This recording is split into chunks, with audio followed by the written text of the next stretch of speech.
Okay, well, thank you everyone for joining us for the American Indian Alaska Native Tourism Association's Town Hall Series. Today's is based on technical assistance and training opportunities. My name is Bianca Mitchell. I am from the Pueblo of Acoma, and I am AIANTA's education manager.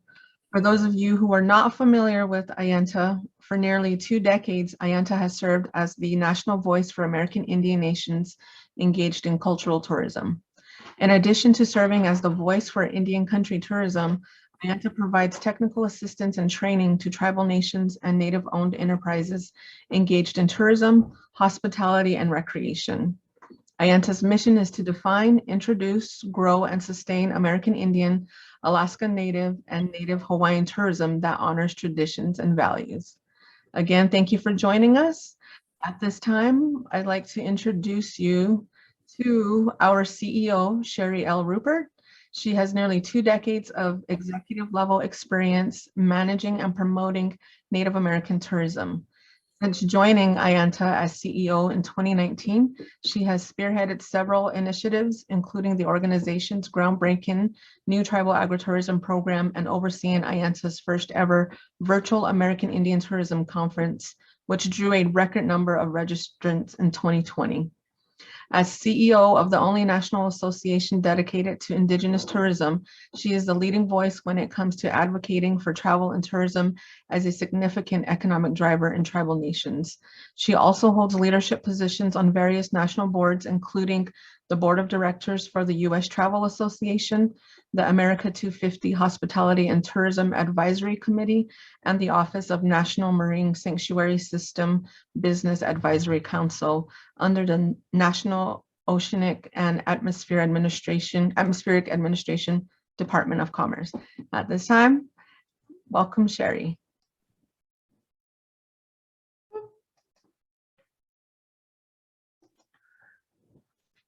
Thank you, everybody, for joining us today.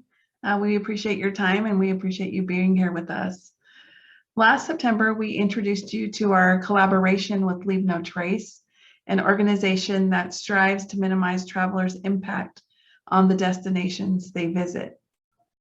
We're excited to give you an update today on our collaborative programming. After the global pandemic changed how the tourism industry operated, AIANTA also shifted gears and reached out to partners to see how the pandemic affected their hospitality operations. One trend we saw across the board was a growth in outdoor activities, with many tribes reporting visitors were disrespecting native lands. This led us to start a conversation with Leave No Trace, which ultimately led to a formal partnership between AIANTA and Leave No Trace, officially announced at the American Indian Tourism Conference just this last October. After months of collaborative meetings between AIANTA, Leave No Trace, and interested stakeholders, we launched a formal advisory group in February of this year. The All Native Advisory Group has 25 members from across the country and meets bi-weekly. The advisory group is chaired by Maria Bulbear, who is from the Rosebud Sioux Tribe and Executive Director of the Lakota Youth Development. Kate Anderson is Citizen Potawatomi, and there's Marla. Kate Anderson is Citizen Potawatomi, and she is an AIANTA board member and Director of Public Relations for the Agua Caliente Band of Kaiwea Indians, and she is the committee's vice chair. Supported by AIANTA and Leave No Trace, this group has been tasked with developing educational tools to provide to visitors on how to respectfully visit tribal lands, native villages, and Hawaiian homelands. I'm happy to welcome Andrew Leary, who is the Director of Sustainable Tourism and Partnerships for Leave No Trace, Maria Bulbear, and Kate Anderson to today's town hall meeting. With that, I will turn the microphone over to Andrew. Thanks, Sherry, and thank you to everybody who's spending your time at the town hall today. Again, my name is Andrew Leary. I'm the Director of Sustainable Tourism and Partnerships at Leave No Trace, the organization that is behind the phrase, the 7 principles Leave No Trace, everything you've heard about Leave No Trace, certainly for the last quarter century has come through this small but mighty organization. I serve Marla and Kate and the entire advisory group, and a few of those members are here today. I saw Penny earlier. But I support the group I serve the group in a support capacity. So I work with Kate and Marla and help establish meeting agendas and topics and things like that. So that's the role that I play, which is a small one because, as Sherry noted, that this is an Indigenous-led advisory group. Just a little background about Leave No Trace. For those who may not be aware of our organization, what we do. So Leave No Trace helps to protect the outdoors by teaching people how to enjoy it responsibly. And this is very much true of visitation and recreation activities in the entire world of tourism. To kick things off, I'd like to start off with a poll question for everybody. So you'll be able to answer through the Zoom portal. And that poll question is going to be, have you experienced visitor-related impacts to your community?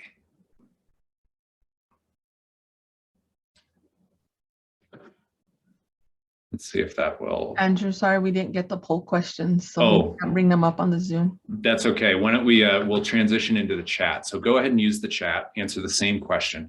Have you experienced visitor-related impacts to your community?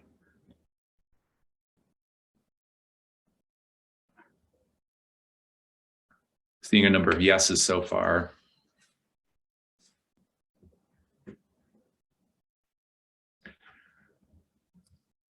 Please keep answering this. I'm just going to offer some perspective on it. Certainly the pandemic, with what the behavior changes that forced people to have to accept and have to adhere to, opened up the outdoors for a lot of new people. It opened up the outdoors for a lot of people that spend time in the outdoors already. So it kind of became this safe haven. It was a place we could all go outside. It was a place we could spend time. It was a place where we could see one another and not just be separated by buildings or by our homes or whatever it might be.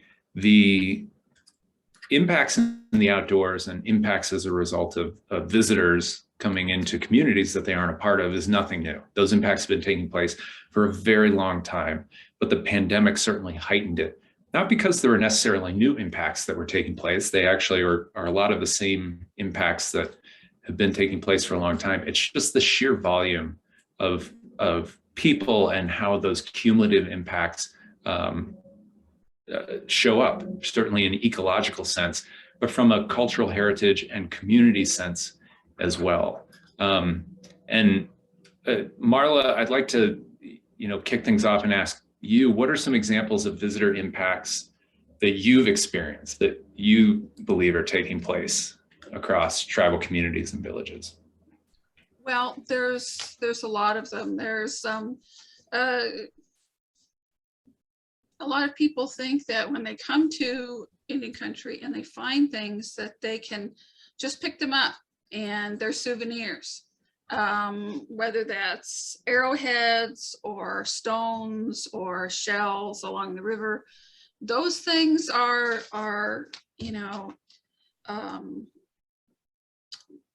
we have a long history here, and those things are meant to be here.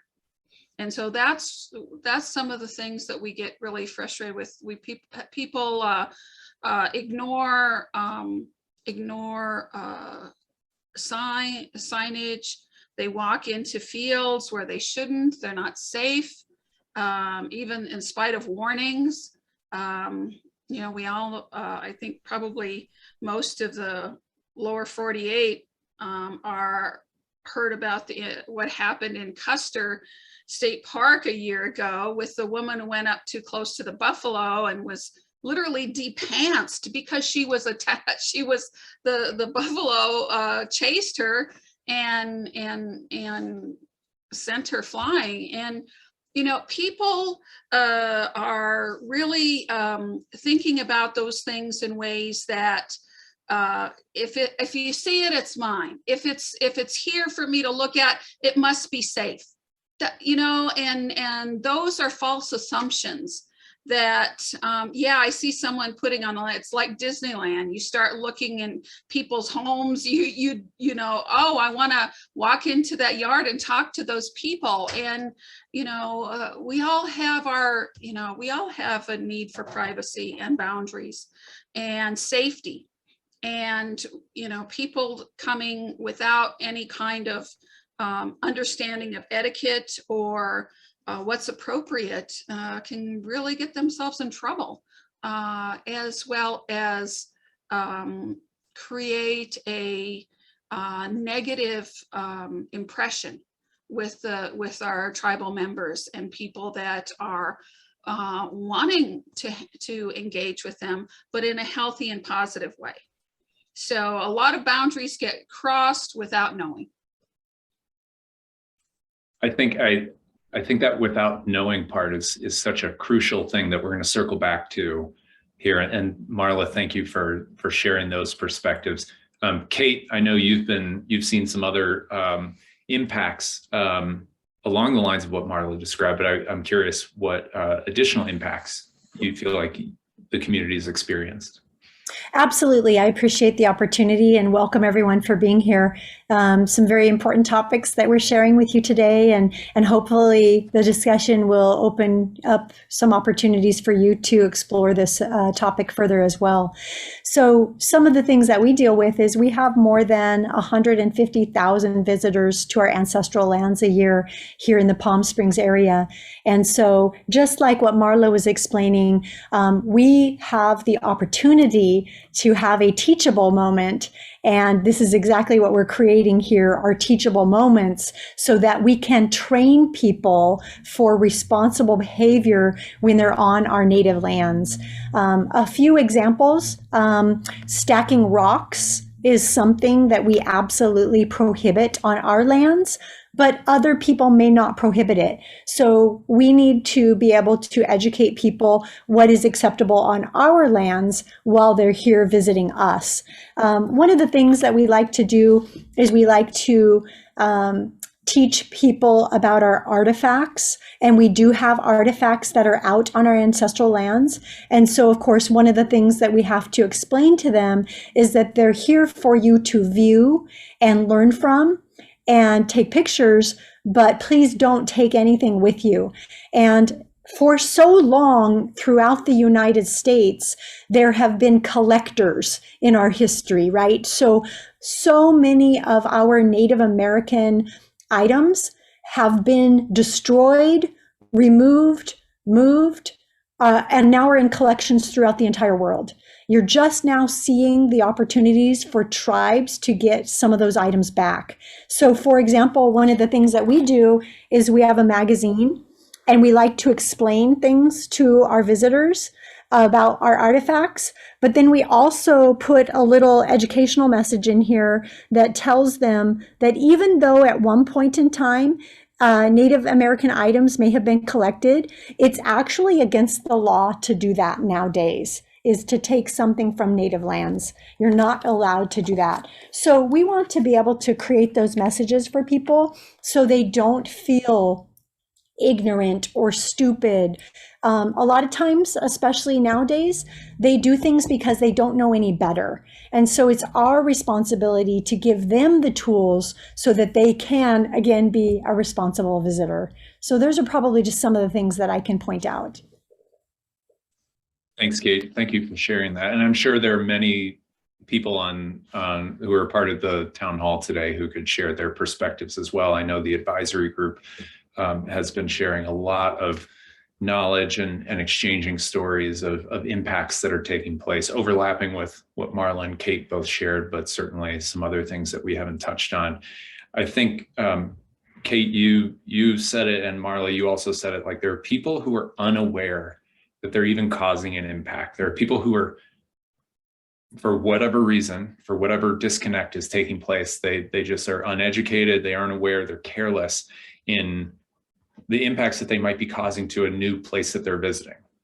Leave no trace, we see that in the outdoors all the time, but in this sense of tribal nations, Alaskan Native villages, and Hawaiian homelands, it's the same thing. There are these unknown impacts, or there are these known impacts, but people who are unaware. And the good news, it's actually good news that people are simply unaware. So the other side of the spectrum would be people who are causing have malicious intent and causing negative impact on purpose. And that's not what we're experiencing. So what that actually offers us is this great opportunity. And this is the contribution that Leave No Trace has offered to this advisory group in consideration and things, is the effective pedagogical approach that we use to reach these people who are unaware, uneducated, or careless in a goal to minimize their impacts. And we have seen tremendous success with this approach that focuses on explaining the what to people. So first you have to introduce it, and that could be an action. Please do this. But second to that action has to come along with a why. Why is it important that this action is done? Or why is it important that this action is not done, perhaps? People are very disconnected from the natural world. People are very disconnected in a lot of ways from cultures that they're not a part of. And so there needs to be that level of education and that why. And then the third component to this approach is this alternative. So if there is an alternative to the don't do this behavior, but do this instead, let's offer that up and let's start guiding visitors, whether they're recreationists or they're visiting communities for other purposes. Let's give them some alternatives so they can make those smart decisions that are not increasing impact, and make them feel confident about it too. This is all well and good, but really the timing of how you get this to people is really what makes the difference. And so it's all about getting this information to people beforehand, before the impacts take place. Certainly, that people can learn from impacts that they've caused inadvertently and things like that, but let's proactively get this information in front of people. And so with that, I want to take a look at the education initiatives that we have for 2022. And I am summarizing the work of the advisory group. I certainly open up to Kate, Marla, Penny, and anybody else from the advisory group here to add on. But I'm going to first talk about this really great resource that is a tool for tribal nations, Alaskan Native villages, and Native Hawaiians to tell their stories around responsible visitation. So this tool is what it is. It's a series of 9 different prompts that can be directly answered or just referenced when communities are building kind of a response to visitors or a message to visitors around what responsible visitation or recreation looks like when they come to visit the community.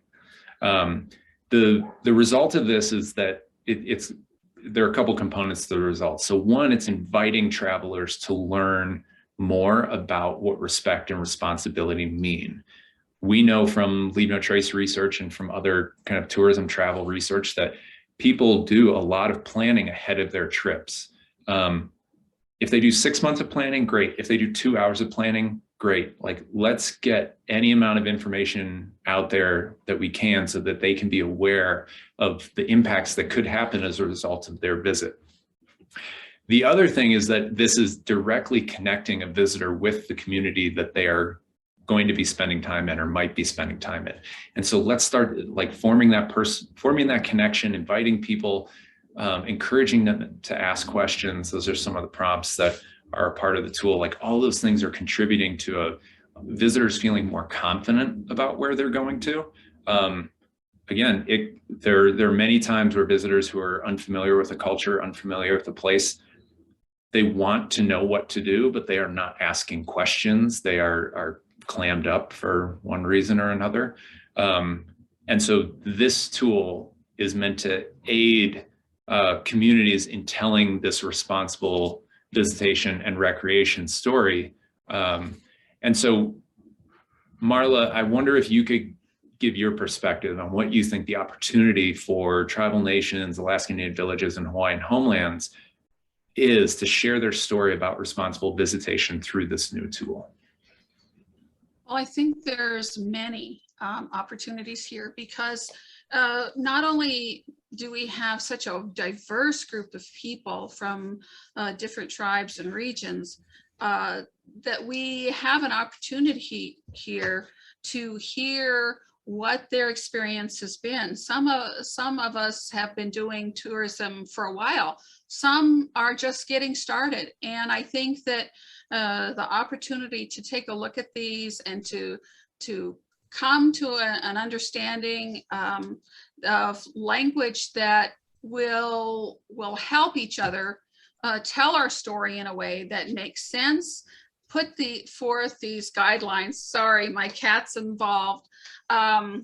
Put these ideas out there for people to take a look at. And I think that, you know, the reason we have a couple of different tools is that we have to address the specific questions that we have, you know, for people. And allies, there's so many allies that we could really reach out to.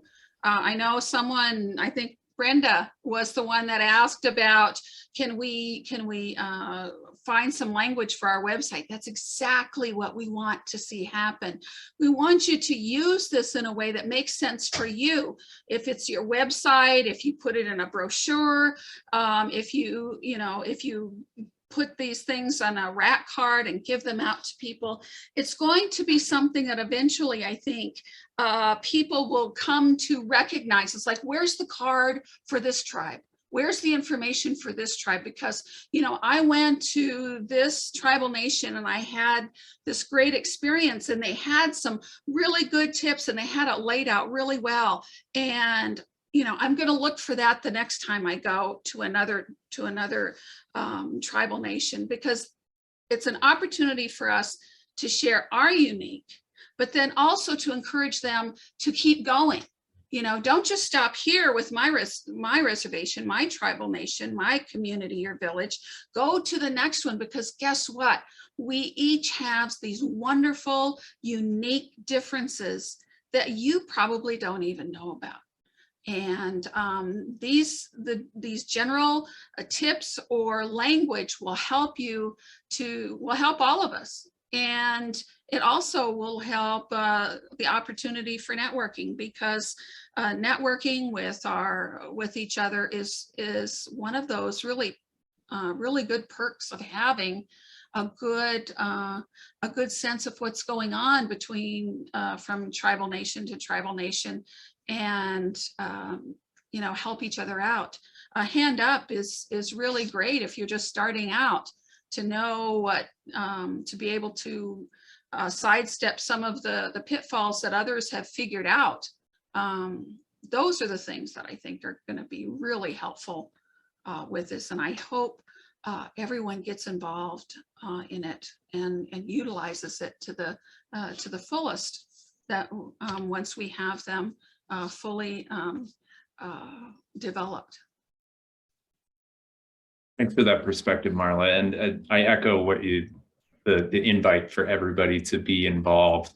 Tribal nations, Alaska Native villages, and Native Hawaiians to utilize this tool. So the second half of May is when the release date for this tool is estimated. And so along with this tool, we know that the prompts are helpful and there's some context behind it, some kind of tips and best practices and things like that. But the advisory group has also been discussing ways that it can, because it is the architects of this tool, that the advisory group itself can host office hours, so to speak, for any tribal community or village to be able to spend time with the advisory group if they're, you know, how do I use this, or I'm having trouble here, or do you mind reviewing this, like those kind of things. We really want to offer as much resource to people as possible when using something new. And I think in time, as more and more people use it, and there are more fabulous examples that are out there, that's only going to contribute to the library of knowledge around how this type of tool and the stories and messaging that result from communities using this tool can be effective for reaching visitors. So this is one aspect of it, and the other education tool or other education project, that goes along with this is a resource for non-Indigenous allies to be able to share out to their audiences. It's really important that that tool that we were talking about is a perspective. It's tribal voice, it's Alaskan Native voice, it's Native Hawaiian voices. We know there are many non-Indigenous allies that want to play a part in this, that want to use their platform to elevate Indigenous voice, that want to expose this to their audience. And so that's where this second project evolved from. So what this is, it will be a high level digital resource that is shareable, that dives into information about American Indian, Alaskan Native, and Native Hawaiian existence and culture. I'm just going to give you my non-Indigenous perspective, and I've offered this to the advisory group as well, that there are significant gaps in contemporary knowledge of Indigenous cultures in North America and worldwide, but especially in North America. I attended public school, and no fault to my teachers, I guess, but like the curriculum, the resource, everything that was going into it and everything they had learned left this giant gap around cultural identity and that Indigenous cultures are not a monolith. They're not the same. Not everybody identifies as Native American or as tribal, and not everybody lives on a reservation. Like those types of things are non-existent for most non-Indigenous visitors, unless that person is like really taking a deep dive on a personal level. And so what this resource is meant to do is almost be a doorway at the 50,000 foot level to invite people in to start learning about the nuance, the importance, the realities, the differences between public lands and tribal lands, for example, or public lands and Alaskan Native villages, or public lands and Hawaiian homelands. What are the differences? How are they similar? That education is lacking. And to the extent that we can give that to visitors and then ultimately funnel them to the community that they're planning on visit, like the last call to action in this education messaging resource is actually seek out information from the tribe or village that you are visiting or that you might be visiting, because they are the best source of information.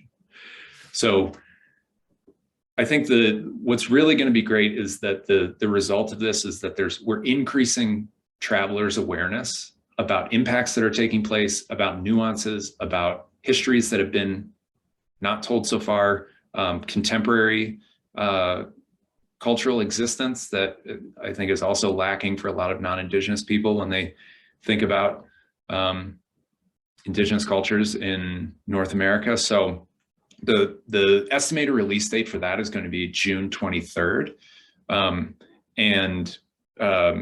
There will be more information, and Marla is actually going to touch on next steps here in a little bit. But before we do that, Kate, I wanted to ask your perspective. What role do you think that non-Indigenous allies can play in elevating Indigenous voice with the audience and platforms that they have at their disposal? Absolutely. So many times here in Southern California, when we're talking to organizations, businesses, groups, and we say, welcome to the native land, and you're on native land no matter where you are in Southern California. And people seem to be kind of blown away by that idea, like, wait, what? That we're all on native land no matter where we go in Southern California. And P.S., by the way, you're on native land wherever you go in North America. But with that said, with our non-Indigenous allies, we have people from the state parks, the federal parks, even community parks for that example, is we have so many people visiting those locations on a regular basis. And many of those places want to be able to celebrate the ancestral expression of the people that came first. And so we appreciate them doing that, but we also want them to embrace the messaging of leave no trace, so that they can also educate really on the behalf of the Indigenous people about how to experience native lands the proper way. So those non-Indigenous partners become important because they are facilitating guests onto those lands and can be a voice for us as well. Great, thank you. I really do appreciate that perspective. Marla or Penny or anybody else from the advisory group, I'd open up that same question to you. What role do you think non-Indigenous allies can play in elevating Indigenous voices? Well, I think it's from my perspective, it's something that, you know, for non-Indigenous allies to help support us, it really creates a win-win situation. Because when you're working with allies that are next to you and people are coming to visit your tribal, you know, village community, and there's going to be some overflow. There's going to be some overlap. People are going to stop at other places as well. You know, the whole area, the non-native community will benefit as well. And I think that's something that we need to acknowledge, is that we can do this in a way that supports each other.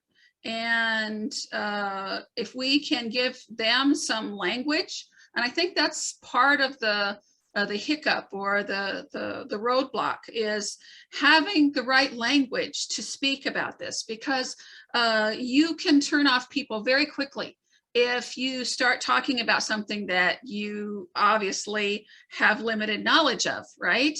And so to promote Indigenous communities, Native communities, they need to have some tools as well to be able to do that. And I think that for them, that's a start for partnerships of all types. You know, maybe there's an opportunity down the road to improve what we have. And so that maybe that's a partnership that we can have, that can be cultivated with our non-Indigenous allies once they've been really engaged with us and experience the benefits of what the tourism in Indian country has to offer. You know, there's always going to be that overflow. You just can't, you know, unless you're in an airplane, you just can't hop from tribal nation to tribal nation. You're driving through the entire country. And so, you know, there's definite benefits for everyone, as long as we can do it in a way that is respectful of each other and that provides accurate information. And, you know, Andrew gave a great example of being in school, that, you know, people have not been educated. People didn't get the information. You know, there are still a lot of people out in the country that believe there are no natives alive yet, that we're all gone. And I had that experience in an airport where a woman told me, oh, it's just so sad that there aren't any more natives. And, you know, when you get that, it's kind of a shocking experience to have, you know, and so we've got a lot of education to do. And I think we're going to have a lot of positive impact as a result of it. You know, more partners, more support, more exchange of ideas, and creating better opportunities. Thanks, Marla. Penny, anything else that to those questions, to those comments? No, I think they both covered it really well. And I think, you know, for us, it's just those mutually beneficial partnerships. Exactly hitting on more what Marla had said, making sure that the language is appropriate, we understand each other, and, you know, there's nothing wrong with being direct, who they can be directed to for further information. There's nothing wrong with saying you don't know everything, but knowing, having a path, something opened up for direction, either way, you know, whether it's to Indigenous nations or for us, for people looking for something in the region. Great. Well, thanks for that additional perspective. I'm just going to close out about the initiative. So right now, the initiatives are going through their various stages, but you see the projected release dates on there. Certainly the assets will have a visual look, a graphic design look that goes along with wording and things like that. So what you are seeing on your screen is not, it's a representation of the assets without them in their fully developed form right now. I'm going to turn it over to Marla, who's going to guide us through what's up next. Well, what's up next? We're just getting started. It feels like we're just on a roll. We've got a lot of things to do. So, you know, May is coming up really quick, and we're looking at that being the release date of our first project. And we wanted to have that out in May because you know, it's the start of the season. We can, you know, people can still get materials, can still get additions and put up on their websites. People are looking for opportunities all year long.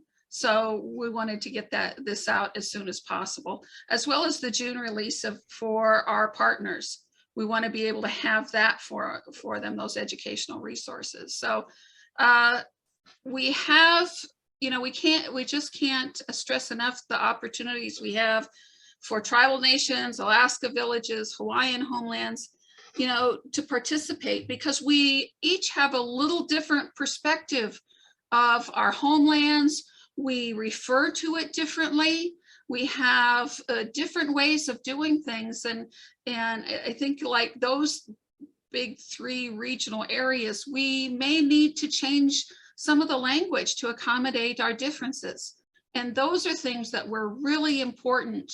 And that matters when we're trying to communicate to visitors, when we're trying to communicate to our partners, that we need to stress those differences and not kind of just roll over them. So that kind of participation, I think, is really important in getting this work that we're doing to a level that's going to be the most beneficial, have the highest impact.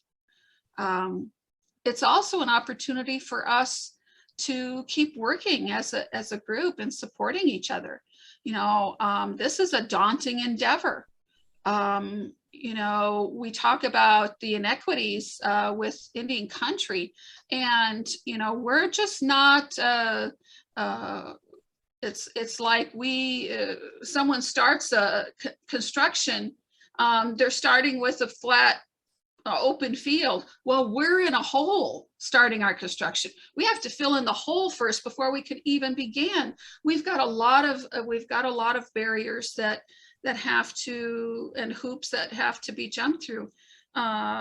We have to work with those that are, you know, with border towns, with jurisdictional issues, with so many different things, that it's nice to have the support of someone that understands, and to have that opportunity to work together and work through these issues that come about. Some of us have already experienced those, some it's just a new thing, and we could really help each other to get through the maze that's before us. So I think those are some really important ways and how people can participate, because this is something that I'm hoping will bring us together even more, and not have us feel so isolated. Some of us, for example, ours, I mean, we're in the center of the state of South Dakota, and there's a lot of miles in between us with everyone else.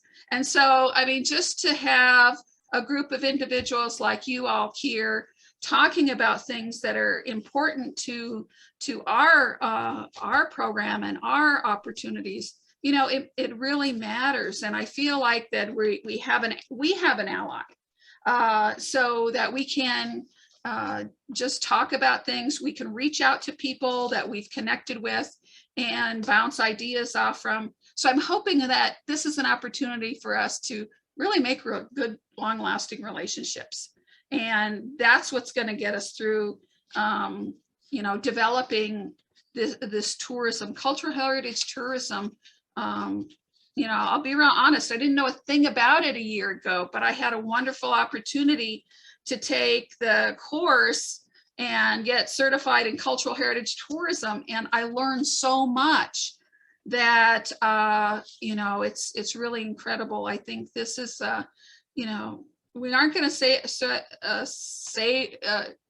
correct the world's problems, but, you know, I think by individual, we can work together, we can break down barriers, and we can create more friends that can help us be successful too.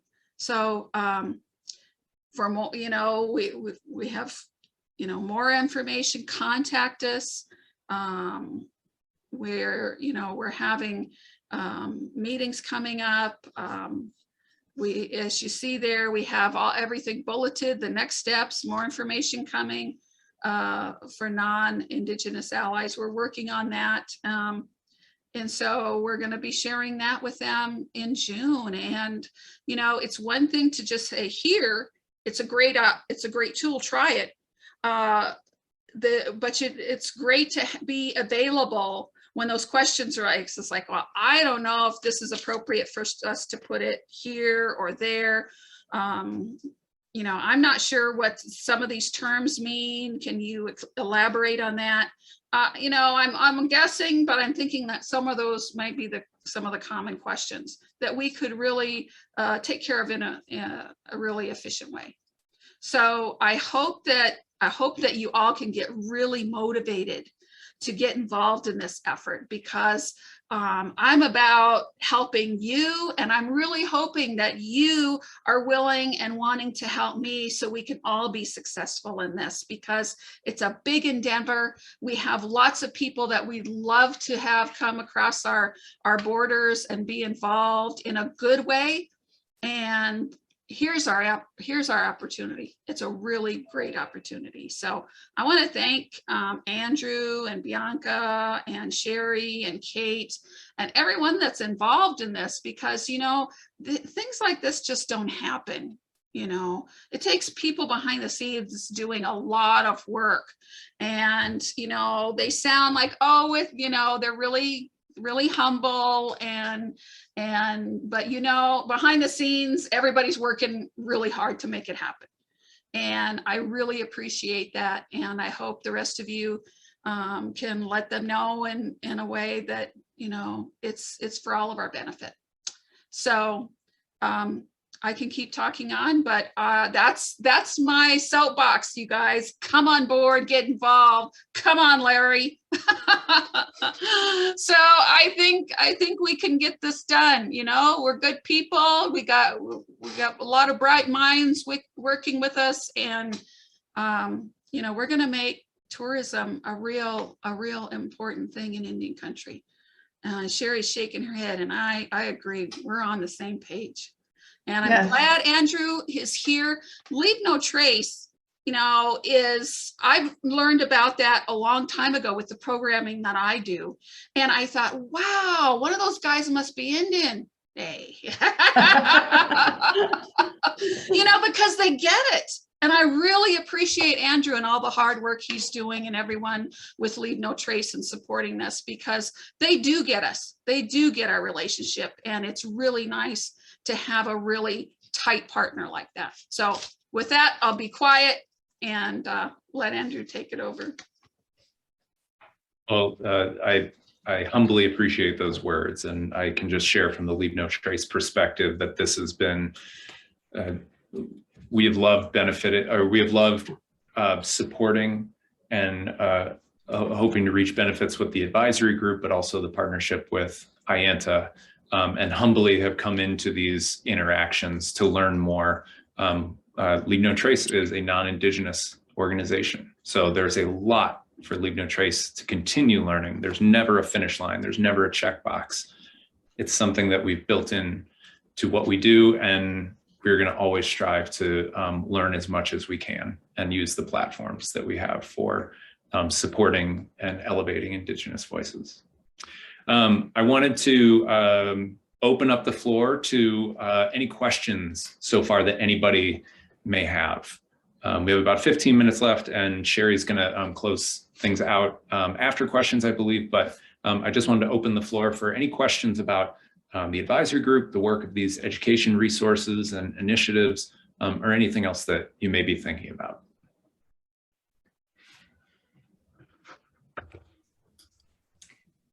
Hi, this is Chris Deutschman with the Conservation Lands Foundation. And as a non-Indigenous ally, just a logistical question on when the education messaging toolkit is available. How do we access? What's the distribution channels for that? Thank you. Yeah, great question, Chris. So you probably saw on the slide that June 23rd is the official launch date, but there will be some chess pieces put on the board, so to speak, so that everybody is releasing it that day and sharing it out that day. So stay tuned for what that looks like, but there will be a way that non-Indigenous allies can access the digital resources, which will be largely shared through social media, and the ways that you can link to or connect to and all that. So there will be kind of the 101 on how to do it will be provided during the month of May to tee that up.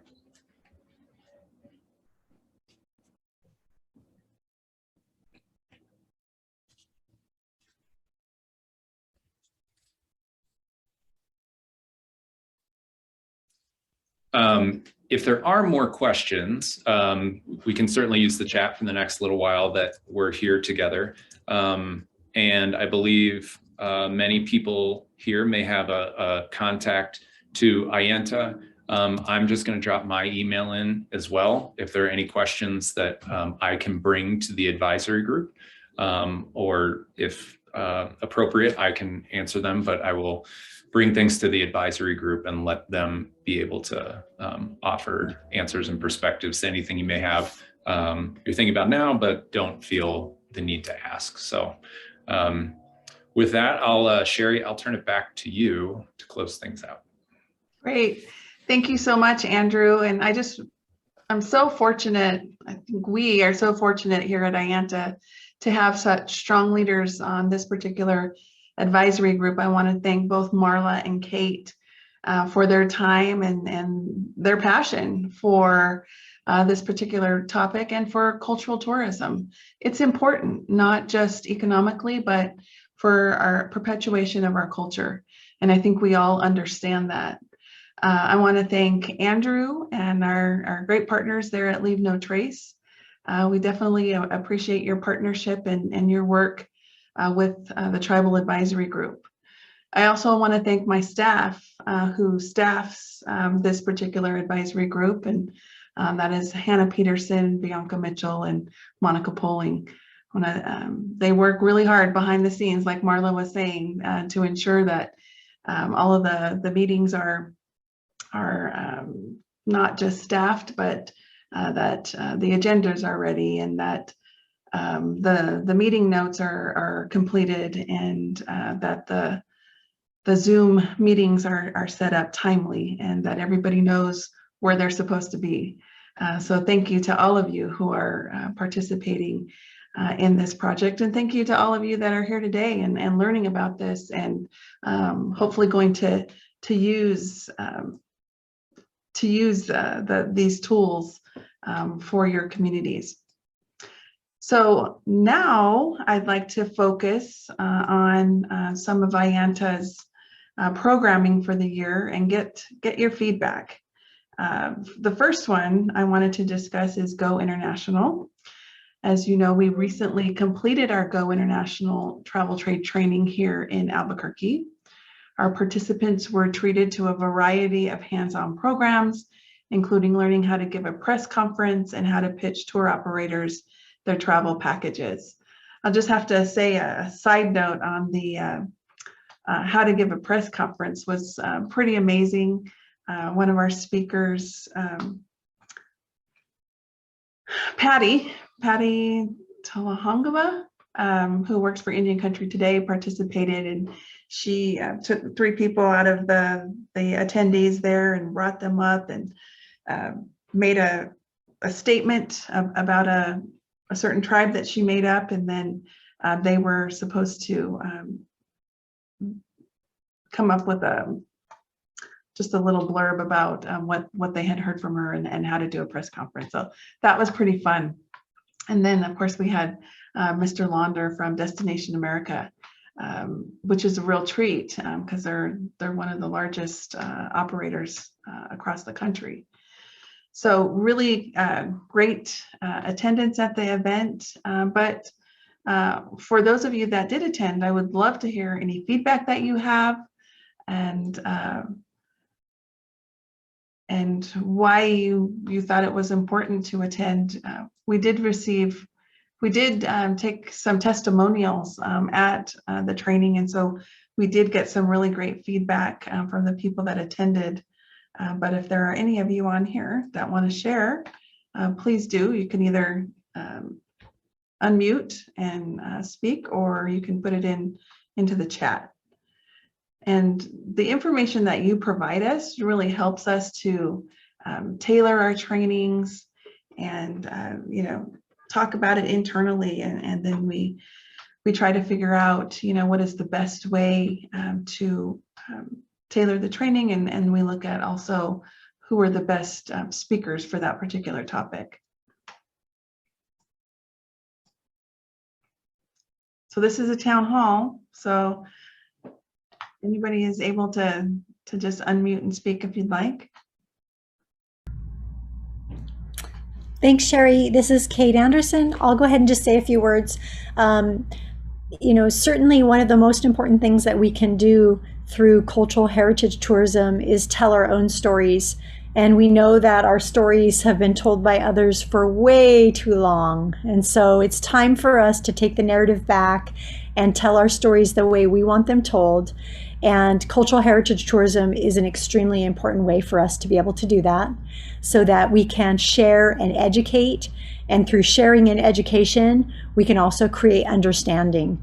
And so programs such as this, Go International, all the programs that AIANTA does are geared toward that, and developing and creating the tools that we each need when we are back at home on our reservations doing our work. And so just, give yourself permission to tell those narratives and take them back and have them told the way they should be told again. Right. Thank you, Kate. Appreciate that. And Kate actually did participate in Go International and was one of our speakers, and she talked about the importance of storytelling. So based on that, let's see, agree education is an important tool, tell our stories through our own words, definitely. And so I'm hoping, I'm not sure how many of you attended this year, but we're hoping that you will consider participating next year. And it's really, it's a progression in how we educate and how we teach our tourism professionals. And so the thought is that, we have trainings, webinar trainings throughout the year. And then when you all get to a point where you're thinking about, going to travel trade shows or working with the travel trade, Go International is a good first step. And then what we would do is progress you then to attending a travel trade show, and then maybe going overseas to the international market to participate there. So it's one of the steps in our tourism progression. Let's go on, Bianca, then to the next slide, the Cultural Heritage Certificate programs. We're currently offering 3 Cultural Heritage Certificate programs. One which focuses on tribal tourism leadership training. That's offered through George Washington University's International Institute of Tourism Studies. And that one will start this fall. As you can see here, September 12th is the start date for that one.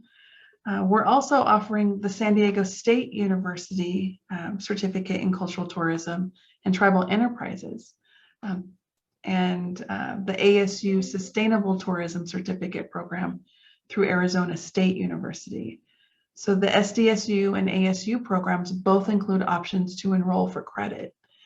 So not only will you be receiving a certificate, but you can also enroll for credit towards a degree.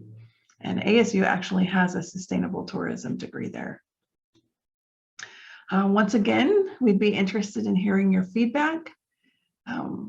we'd like to know what would be your barriers to enrolling in any of these certificate programs.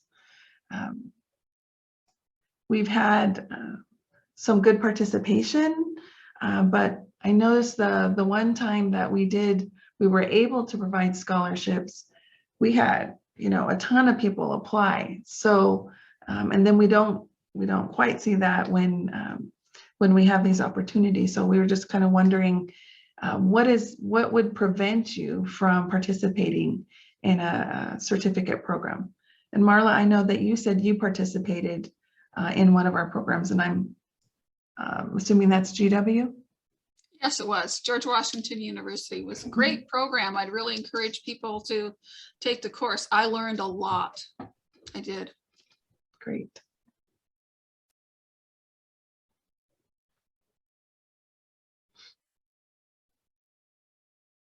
So you can put your answer in the chat, or feel free to speak out.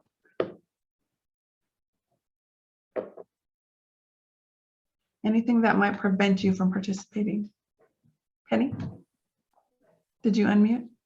Yeah, I think somebody just typed it in the chat too, was sometimes it's the time commitments. I think a lot of this, like our office is tiny, and so we're wearing multiple hats, and to take on something like this, we often look at, will it fit into our work hours? Are we able to participate while we're at work, or is it going to take out family time? What's the balance there? And then again, just the time commitment, how much time is it per week? And I think I did take the George Washington course probably 4 years ago now, so I know it's changed quite a bit. But part of it was they were really upfront telling us, when the classes were, how long those classes were, and they let us know how much estimated homework time would be within there. So that was really good to know. Right. Thanks, Penny. And yeah, we have incorporated an additional webinar for these courses. We've set it up with each one of them that they do a webinar, so that way people know ahead of time what that commitment is, how many weeks, what the topics are, what is expected of them. And I know that in the GW program, they've built a week. I think they do 3 weeks, and then there's a week in between, and then additional 3 weeks of the course. And that week really is to allow for people to catch up, because we do understand that most people are working full time, and they may need that extra time to catch up in their studies. So Danae asks, are these online courses or in person? And so these are online. And I know that there are times when, the group gets together as a group, and then there are some things that you can do online as well. Okay. So thank you so much for your input on that. That's very helpful to us. So if we could go to the next slide. Webinar. We have a webinar series, and so we team up with industry and our federal partners to provide these webinars. Again, always looking for input from you all to make sure that we're getting you the information that you need. Our webinars are with no charge at this time, and so you can sign up at our website, and you can actually even access the on-demand the webinars that we've had in the past.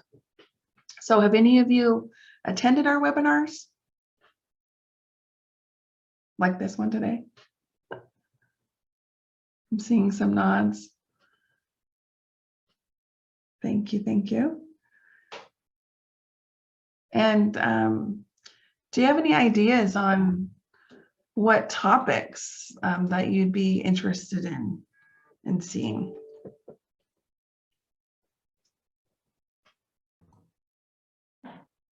I would definitely like more on marketing through social media or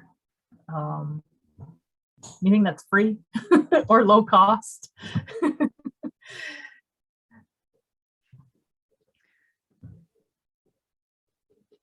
What was the last one, Penny? That was free or low cost? Yeah, just marketing, like, Okay. yeah. We found social media really helpful, but we had quite a bit of training on how to properly do that. Yeah, and it's always changing too. Yeah. It's like every time I pick up my phone, the apps are changing. So Yeah. it's kind of a moving We target. just came back from a conference and I guess TikTok is going to be the next big thing. And I'm like, what is that? Oh no, I gotta learn another one. And I see where Bianca just put into the chat where you can find our webinar series on our website.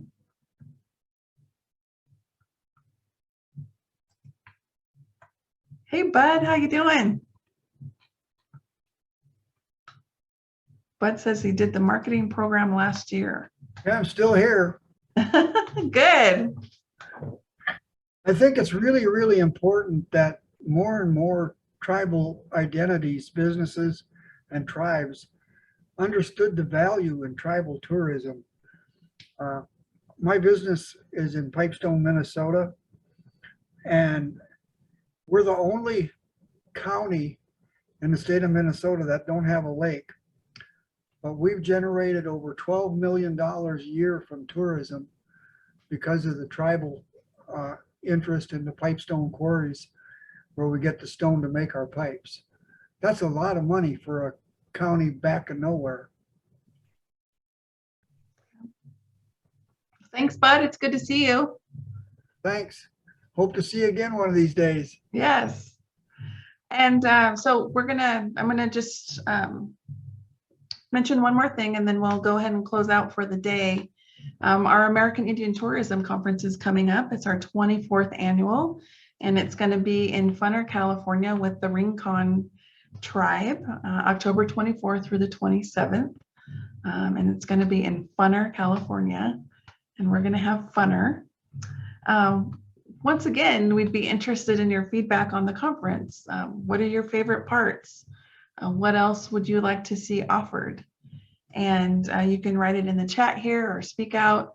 And you can also get a hold of us. I mean, we're here and we're your organization, and we'd be happy to talk with you and find out what you need. So who's all coming to the conference in October? I am. Well, I hope to see all of you there. I think it's going to be really great. We're really excited about having the conference in California. I don't believe we've ever had the conference in California, which is hard to believe considering there are 109 tribes in the state. So we're really looking forward to being there with our California tribes. Okay, well, I don't see anything on topics for the conference. But as I said, you can always email us and let us know.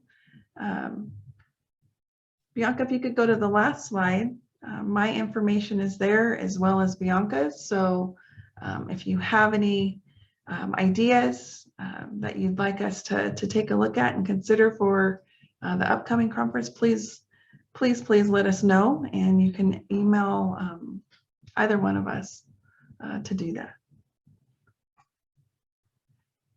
So in respect for your time, I'm going to go ahead and sign off. Again, I want to thank all of you for participating today, and I hope that you're as excited as we are about the tools that are going to be being released next month and in June. And we'd love to hear your feedback on it as well once it gets out there, and because we're always tweaking things, and so that's very important to us. So thank you so much, and enjoy the rest of your day. Bye-bye.